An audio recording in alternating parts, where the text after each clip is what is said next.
Hey, just going to do a quick walk around my 2015 GT86 BRZ FRS.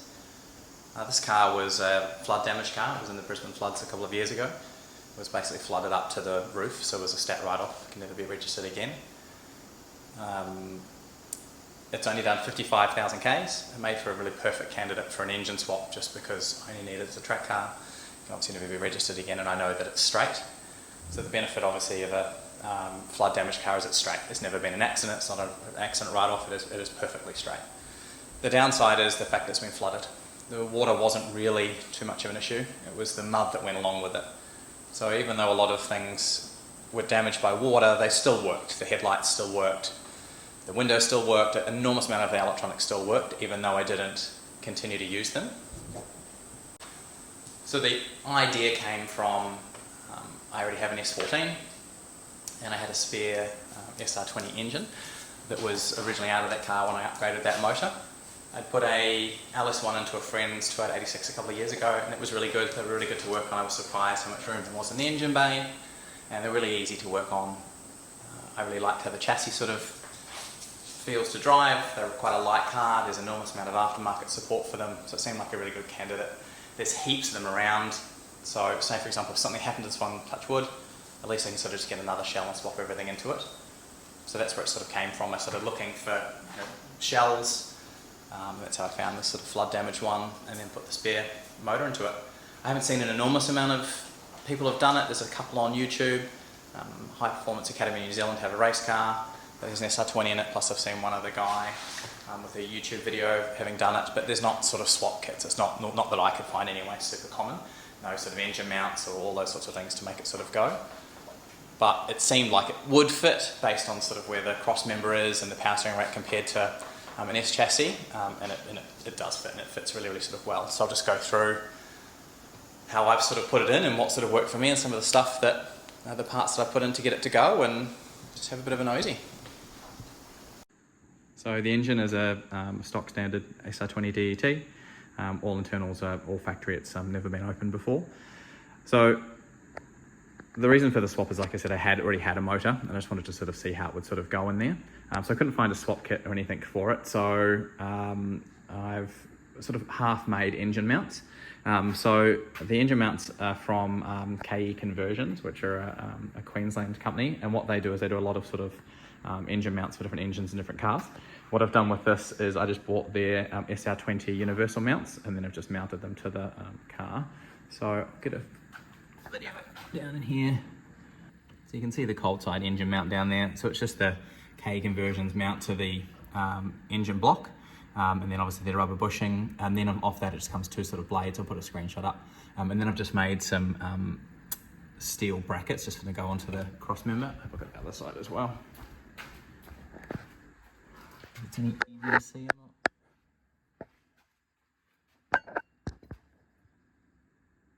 So that's the hot side there. So you can see obviously the plate that's on the side of the engine from KE Conversions, and then to their rubber mount, and then obviously their two arms down. Then I've just made that plate at the bottom which just goes straight onto the cross member.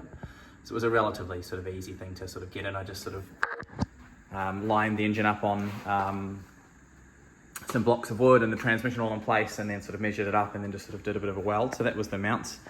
You can see how sort of close it is to the firewall. Like it is really, really close. This car doesn't have heating or air conditioning, so it doesn't really sort of matter about any sort of clearance for that. It just meant in that placement, it meant it sat really, really well for, you can see down here where the oil pan is to the cross member, sat really well. It cleared the power steering. It also meant that it cleared the sway bars, which is very, very close. It also meant that the transmission, which is a S14 5-speed, I bought a brand new transmission for that. That lines up really, really well in the car, which I'll show you soon as well. It's perfectly in the tunnel. When I put in the T56 for the LS1 swap in my friend's car, we had to cut out the GT86 transmission sort of mounts on the tunnel. We had to sort of drill out those spot welds. On this we didn't, it went in perfectly, it fit no problems. So it was pretty cool. You can't see much of the turbo just because it's in a factory low mount location, but it's a Garrett copy. It's a Kanagawa GTX Gen 2 2867, which is a perfectly fine turbo for the sort of the power running, stock manifold. Made an intake pipe there from the turbo just to a filter. and then obviously just got the catch can as well. As far as the hot side piping goes, I've just made up some silicone piping for the first two parts. So this bend I've made, and then this elbow I've just sort of not made, they both just sort of came from Aeroflow. But the intercooler part, so this silicone joiner and then the silicone joiner on the other side, is just all part of an AVO turbo kit. So obviously people turbo the 86s. So that by doing it that way, it meant that I got an intercooler and piping that I knew would fit. I didn't have to get rid of the factory crash bar. It all just bolts up to it perfectly.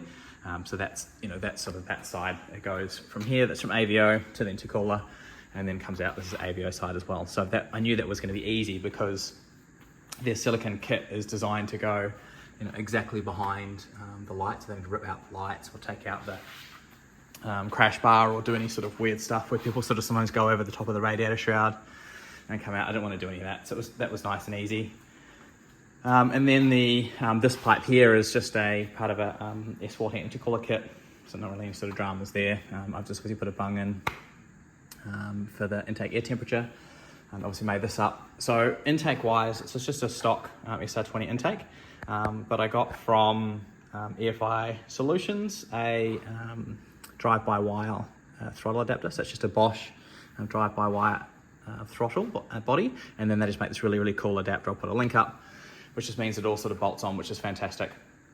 So when we did the LS1 in my friend's car, we just took a old Subaru pedal, got rid of the electronic pedal from his car, and just ran a cable through. I could definitely have done that, but doing it this way meant that I could use the factory 86 pedal, plus drive-by-wire gives you heaps of other things as well. It means an enormous amount of stuff. You can delete a heap of cooling stuff off the front of the engine, and you can also delete, which I have, the idle control, because obviously that's now all done by the drive-by-wire throttle. So I mean, you can delete a heap of stuff. You don't have to run coolant into the throttle body and then back out of the throttle body. That all sort of goes.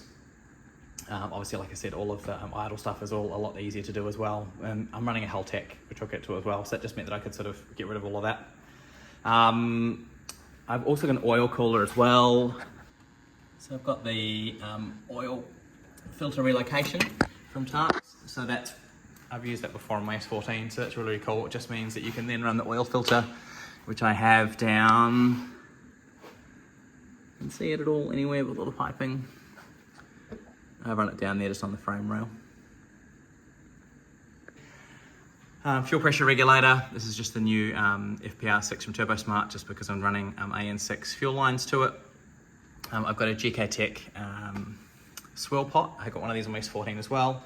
I found on the dyno, what it was doing is that there was obviously air bubbles in the system, and it was just spitting coolant back out of the overflow tank. So obviously to avoid that, the swirl pot will get away from an enormous amount of those problems, just because now this is the highest point in the cooling system, and that thing's basically completely bleeds all the oil bubbles out as it goes, so nice and easy. The rest of the cooling system's a bit sort of tricky, so I've used a factory Toyota 86 radiator. I've changed it over from Mishimoto one, but what it means the pipes are all on the wrong side. So normally this top radiator hose just goes here to the top of the radiator, and then obviously the other one just goes to the bottom of the normal S chassis radiator. That's not the case here. So this is the top, so obviously I have to run it all the way across, and then the same, I run this one all the way down to the bottom. It's not a big drama, but it just does mean that stuff's crossing over, and it gets rid of an enormous amount of space that was in the front of the engine. I'll throw a photo in just when none of that piping was there, and you can see how much sort of space was all sort of here before that all sort of happened. But it's not really a big deal. There's heaps of space and it's no dramas. I also obviously had to do an adapter, just a size change, just because it's smaller here to the larger 86 size.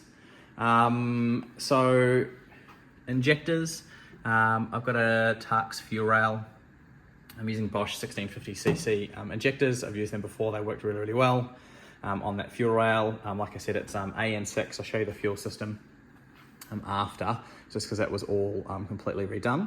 And then coils, I've got the Platinum Racing Products coil packs, the GTR coils. They obviously make a really, really nice bracket for the coils, holds it all in there. I've used them before as well. They're a really great product. And obviously just all sort of works, so that's sort of no dramas. No power steering. I'm using the Toyota factory electric power steering, which means I can save a heap of space in the engine bay. don't have to run the whole power steering pump, whole power steering system. I could keep the factory rack. I had a great little solution for that too, so I'll come to that as well. So electrics wise, I still have the factory fans. So I have the two factory GT86 fans. I'll see how they go. If they're not enough, I can always replace them with Mishimoto's. The car's been completely rewired, so it runs a Haltech Nexus R3 and a PD16. So it's had a complete rewire. So it just made the job a lot more simple. Like it's all just, new wiring to everything. You just can cut out a lot of the old stuff that's just not needed. And all of it are rewired. Like you can see, say for example, all of the lights, everything's sort of just been all redone, just back to the Haltech R3. It's a nice, easy sort of way to go. I've got obviously a large fuse block, just in case something sort of goes wrong, but it's had a complete and total rewire, so none of the existing wiring is still there, which also saved a massive amount of weight as well.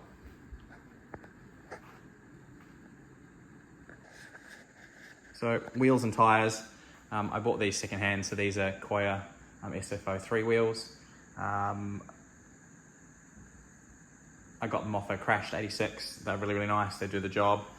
They're an 18 by 9.5 on the front and 18 by 10.5 on the rear. Brakes wise, these are just a Subaru Brembo, 326mm rotor. They'll do a great job, nice easy swap. On the back, it's just the factory GT86 GTS brakes. I've got a GK Tech dual caliper handbrake kit. So that means that you can obviously run the two calipers and the hydro handbrake, which I'll show you soon on the inside. But that was a really sort of great, nice easy sort of setup. On the back, the exhaust, so I'll show you underneath. So the exhaust is custom made. So it's a 3-inch exhaust with twin exit, which the exhaust belonged to a GT86 which was turbocharged. So 3 inches is still plenty of flow for the SR20. And somebody had crashed that car, so I bought that exhaust. And it makes a weird sound. Obviously, you normally have a 3-inch cannon on a SR20, so it makes a very, very sort of different sound, but it is a really good sound. So inside it's all gutted. I still have the door cards, but that's about it. It's just door cards and half dash. Everything else has been removed, just doesn't need to be there. Everything past the bottom of the main dash. I've obviously just got the factory seat in the passenger side. I've got a really, really nice roll cage. This is from Ministry of Fabrication. I've got it painted in yellow, the same as the engine. It's really, really nice. Really bolts in so well. It's just a really, really great piece of equipment. So underneath the dash, I've got a Haltech R3, runs the car and obviously the engine, does a really, really great job. Mounts up really well. A fantastic product. I've used a Haltech Elite 1500 before, but the R3 was phenomenal. Just got a little circuit breaker there. That's just for the power steering, which I'll show you on the other side. The power steering requires 80 amps of power to itself. So I've just run its own fuse breaker. That still runs through the main circuit breaker under the bonnet, but I've got that as well. Obviously a positive battery post, and then you can see up in there it's all got the PD16. PD16 runs most of the car, wipers, lights, all the electronics. Again, a great product. The two of them talk to each other incredibly well. It's just a sort of a nice, neat system. Go to the other side. So just on the driver's side, so I've just got a switch like just to use for as a key just to turn everything on and off. Obviously it can come out when you flick it on. It just turns the ECU on, keypad on, just turns the whole car on. So it's just quite a sort of a nice, easy thing. Because I didn't use the electric windows, all of the some of this was still a bit sort of funny from the flood damage, and it was just quite a complicated system because obviously all the wiring goes to. But I've just isolated the wires, put two separate switches in, so you can still do the windows, which will just run off the Haltech. Nice, easy sort of system for that. So what I'll show you is for the electric power steering. So electric power steering is all still here. This is the one all from the flood damaged car. So that'll still sort of work, which is pretty cool. So you've obviously got the electric motor up here. And then it has a control unit, which is just on the side here, which will still work. So there's a really, really great Australian company called AGT Engineering. And I bought some canned stuff off the guy Andrew before for the LS swap. So what this is this just allows you to run the electric power steering without the car. So The electric power steering is all CAN controlled, so it worked off sort of wheel speed and a heap of other things.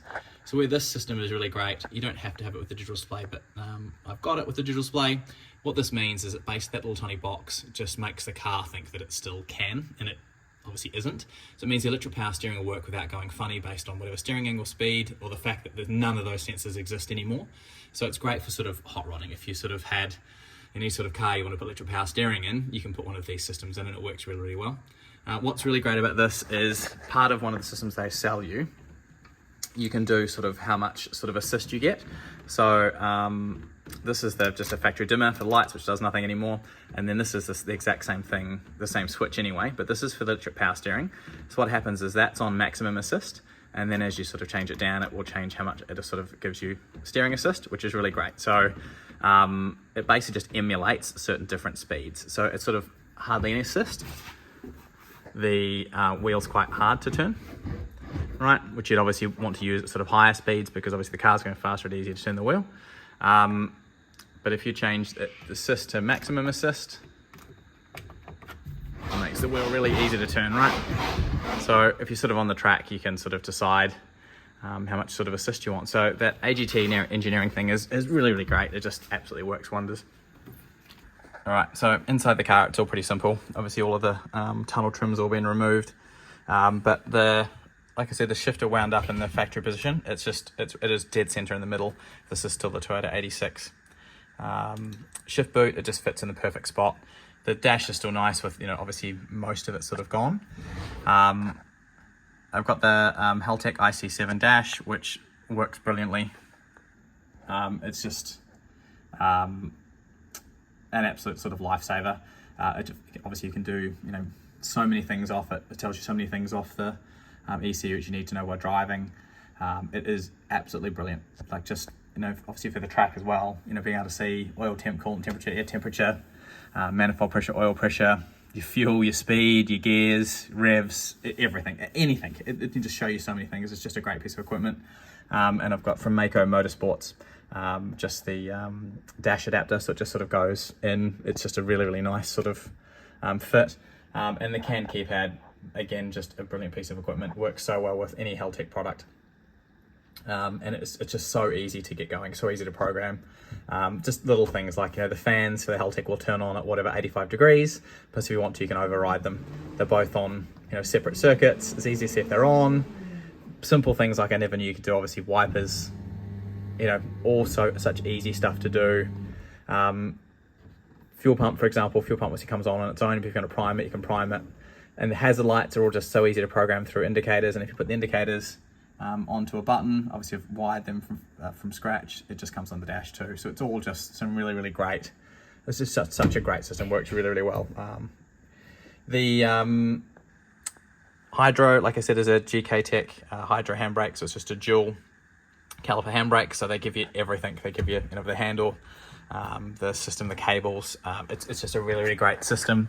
And I've run, I've got the idea from someone else. I've just run those cables just out through the holes where the ABS sensors were, which aren't needed anymore. You can just see in the back of the car, like that's just the cage. There's just nothing there. There is nothing here at all. Like there's no sort of roof liner. There's nothing. It's very, very basic, which makes the car incredibly light. That's basically it. That's the SR20 swapped Toyota 86. I'll throw it into the hoist now. I'll quickly show you underneath, just so you can sort of see what's like under there. There's nothing massively exciting, but it's such a good car. It's really light. It responds really well to the motor. The motor fits so well in there. It's just a really, really good swap. Makes good power, drives really well, handles really well. Could not be happier with it. All right, so just have a look underneath the car, just to sort of see what's going on down here. So that's the Mishimoto radiator. That's just a Toyota 86 radiator. Obviously fits in perfectly fine. And you can see that where I've put the oil cooler just between the intercooler and the radiator. They fit in really nicely. The car obviously has no air conditioning.